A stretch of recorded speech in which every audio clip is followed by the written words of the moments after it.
Hey everybody, welcome back to my channel. So in today's video, I'm going to talk about Harry Styles because I'm going to be doing some other videos today. I'm doing one on Sheen. So I need to prep my skin anyway. So I thought while I'm prepping my skin, I would talk about Harry Styles because I don't think it'll be like a super long video or anything, but I think it's just something to talk about. Little disclaimer before someone starts commenting, I love Harry Styles. I think he's class. If I see him or anything, I don't like him that much, but he's just doing really well in life and I think he should be praised for that. So I have my little protein smoothie here. I got some protein powder that I don't like the flavour of, so I have to kind of mix it with fruit. I mean, it gets my vitamins in and stuff, doesn't it? Okay. So the first thing I'm going to talk about, also, do you ever get the really big cotton pads? I always cut them in half. I just think sometimes the big one's too much. Also, I have a different ring light on, so I don't know if my video is going to look bright enough, but hopefully it does come out okay. Okay, so the first thing I want to talk about is like his toxic fans. Now I work with a girl who's like a super big Harry Styles fan, but I wouldn't say she's like a toxic one. She's the kind of fan that will stand at the back of the crowd if she has to and will just cry on the way home that she's after seeing her idol, which is like cute. But I just always know there's always them fans that are so crazy and critique everything, not about the celebrity, the artist, the singer, but they'll critique everyone around them. So as in their partners, their parents, their siblings, everyone around them instead of just focusing on them. When I was actually looking up this, because I think it's come up in the American shows, about the fans in America. There's 15 shows in New York, 15 shows in LA, 5 in Austin, and 5 in Chicago, and then I think there's some in Canada as well, 2 in Canada somewhere. I don't know if there's some more in other places, but just when I was like looking up, I just remember thinking, wow, that's like a lot of people for like one stadium, like one like city, but I guess the cities are just so big, it's crazy, isn't it? So his fans camping. I mean, this isn't unusual to like for people to camp outside concerts, so they can be like front row and stand as close to the celebrity as possible. I mean, I've never done it, but I always say I've never been, even like when he was in One Direction. I really like One Direction. I went to see them, but I was never that obsessed with them. I wasn't part of like the fan pages. I might have followed a few on Facebook and seen some stuff in them. But I had a friend who was like part of them, was a super big fan. But I think people that were obsessed with One Direction, they've kind of not grown out of it, but they've already had the crazy fandom. And of course there will be some that are still like obsessed with Harry Styles and are still obsessed with different members, but I think he's just the one that's made it big and has like come out being,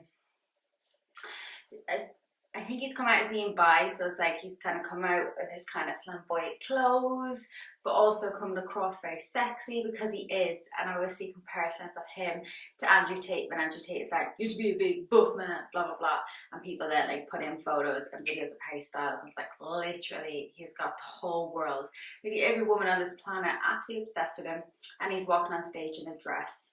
So come on, it's not all about masculinity. But there was a big topic I seen about fans not washing themselves, about the smell in, I think they call it the pit when everyone's like standing. I didn't actually know that's what it was called. I just thought you were on the grandstand or something. I never really thought about it, but I guess if you're like up really close and in the front, you're in the pit. So basically just talking about the smell. So people are saying that there's a smell in the pit, and maybe it's because people aren't washing themselves when they're camping outside for a few days. Also another bit was like, because people, if you've been to a concert before, I haven't been to a concert in so long, when you go to a concert, you know, if you're sitting, you get your seat the whole night, no matter if you get up and get 12 drinks, you go toilet 25 times, you can still come back to your seat. But if you're standing, it's completely different because you lose your stand, you lose where you're standing, that's it. It's hard to get back. You can, but it's hard to get back. So I've heard of people like going to concerts for people that they absolutely idolize and they've always wanted to see. They wore a nappy so that they could stay in the crowd, which obviously would still create a smell, but you're containing it, which I think is really good.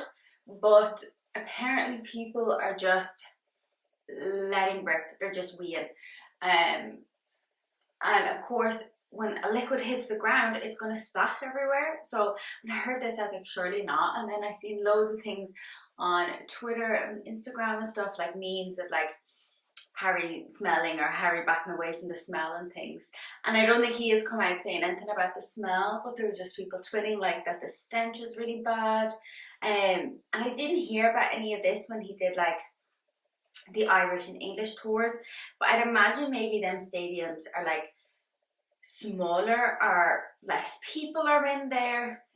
Also, English and Irish people are so much more polite, so that if someone was to like leave the crowd and come back in, I think it would probably be easier than to get through a crowd in New York. Like, I just think we're just such a more like polite nation. I think like, yeah, I just think it will be easier. Not that Americans are rude, but I think you'd be like, nah, you moved, you can't get back in, which is like right and wrong.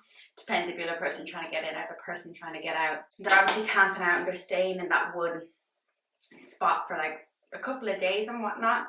So obviously they're leaving a lot of trash behind because the minute the doors open, they're like rushing. But then there's also reports of people that are like, oh, I get there like an hour before the doors open and I still get a really good spot.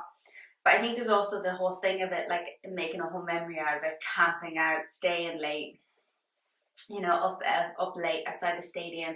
It's like a story to tell, isn't it, in the future? But I just think it's like really weird. Also, this little line here is because I had tannin oil on last night. I don't know where it is. I had a little tannin oil and I didn't put it the whole way up into my hairline, so that's what that is. It looks like a weird contour. So then he did a Rolling Stones interview, and I think from what I understood from like I was watching a video on it, he's been on all covers because Rolling Stones, they don't just have one cover, they have so many different covers. So I think he's been on like all the different types of covers, and I don't know if that's completely by himself or is it when he was with One Direction, because I'm pretty sure they were on the cover of Rolling Stones as well. And he talked about his dating, and he was just saying that if he goes on like a second or third date with someone, the conversation of how his fans will treat them has to come up, because if he's going to be dating someone, whether they're a celebrity, not a celebrity, an A-list celebrity, D-list celebrity, I guess they have to be warned about, you know, you need to get a thicker skin because people are going to call you all kinds of names that, you know, probably aren't true. They could call say girl like ugly, horrible, why are you together? You know, there's just so many things because no one is ever going to be good enough for your idol. And I think it's like the whole thing of like, you'll never be good enough for your boyfriend's mom or your husband's mom, but they're always going to have like an issue. Although I think I am. And they're always going to have an issue. So I think fans kind of see it as that. And at the same time, I don't think fans should treat celebrities other halves like that, whether they're a celebrity or not. He is allegedly dating Olivia Wilde. They've been together since January. They were seen holding hands going to a wedding, and since they've been seen going on holidays in Italy and kissing and in public. And they met in the movie Don't Worry Darling, where she starred in but also directed. And I think there's either a movie coming out real soon or they're in the middle, well, they're not in the middle of filming because he's touring, but so it must be a movie that's coming out real soon that she directed for him, or that he's just in, not for him. It's just one of those things. It's like, it's really sad that, you know, he has to come out and say that. And he's also said like this is one of the reasons why he's not online. And I think there's lots of celebrities that aren't online because they don't want to hear the BS all around them, and they just kind of want to live their lives. They just, like he said in the interview, like, I just want to sing, like that's all I want to do, and I have to put up with all this. You know, at the same time, I think when you're stepping into the public eye, you should know this. But also, Harry was like 15 or 16 when he stepped into the public eye. You know, he stepped in as One Direction, and at the beginning it was just, you're a teenage boy and all these girls are screaming at you and they want to hug you and they want to kiss you and blah blah blah, and it's probably like really exciting. So now when he's in his like mid to late 20s, it's probably a bit different, where it's like, no, actually I just want to perform and I just want to live my best life. But you can't, because all your fans around you, they want a piece of you. And I think I think it's like kind of since lockdown, isn't it, where he's got really big. And I didn't really realise how big he was, or even how many of his songs I knew until he performed in London. And girls I work with went, and I like saw loads of videos about people doing their outfits. I was like, oh, he has done a lot for people and has made like an impact on people's lives. So I think he's done a lot of good, but I think it kind of comes with the territory. But it must be really hard that when you go on a date with someone, you have to have that conversation about, we're gonna have to like be careful and be wary of all the stuff that's going to come out and how people are going to treat you. And then the last quick little topic I'm going to talk about is the queerbaiting. When I researched the queerbaiting, because I saw something on TikTok about it, I was like, is he queerbaiting? I don't know. But then when I did some research, apparently this has been a topic of conversation for like 2 years. A lot of people have made videos on it. And I think Harry has publicly come out as being bisexual, and he's also said in interviews he doesn't make any of his relationships public. So you don't know if he is hanging out with a guy. Just because they're not holding hands doesn't mean he's not dating them or he's not sleeping with them. You know what I mean? And I think he just likes to show off his style. I don't think he's queerbaiting by going on stage and wearing a dress and acting a certain way and waving a pride flag or anything. I think he's done a lot for the community. Although I'm not like part of it because I'm straight, but from my point of view, I would say he's done a lot for the community, and he's helped, I think, other guys who are straight realize it's okay to wear something a little different. You know, if you want to wear a dress, if you want to get your nails painted. I think he is one of the celebrities that really opened up that gate for people. But I guess if you are part of the LGBTQ plus community, you probably might see it a little different because he hasn't come out with a boyfriend and hasn't made that completely obvious. So I guess there's all different sides to it. I'm just gonna spray. Also, I got this Rimmel spray, swallowed some, in Superdrug a couple of weeks ago, and oh my god, this has been such a game changer. I feel like my makeup has lasted so much longer. It's gone on, it gives my skin a nice glow. Like sometimes throughout the day, I'll just spray a little on my face and it cools me down and makes me feel like nice and fresh, so I like it. So I think that's the end of this video. I'm going to try to do more relevant videos, like things that are currently happening, but it's quite hard because I talk about a whole different type of topics and whole different types of things and stuff, so just kind of piece it all together. But yeah, I hope you enjoyed this video. Bottom line is, I still like Harry, and I think if he was to come back for a concert, I probably will go this time. I don't think he's queerbaiting, but everyone's going to see it from a different way. I think his fans need to calm down. Camp outside for a week beforehand if you want, but either wear a nappy or else just go to the toilet and just push through the crowd afterwards, and leave his girlfriend alone, and just let him live his best life. He's been doing this for like, I'd say like 10 years or something.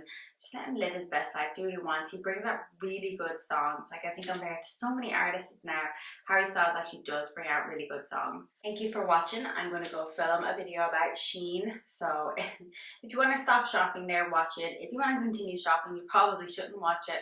But it won't be up for about a couple of weeks. I have a few more videos already ready to go. And thank you so much for watching. I'll see you in my next video.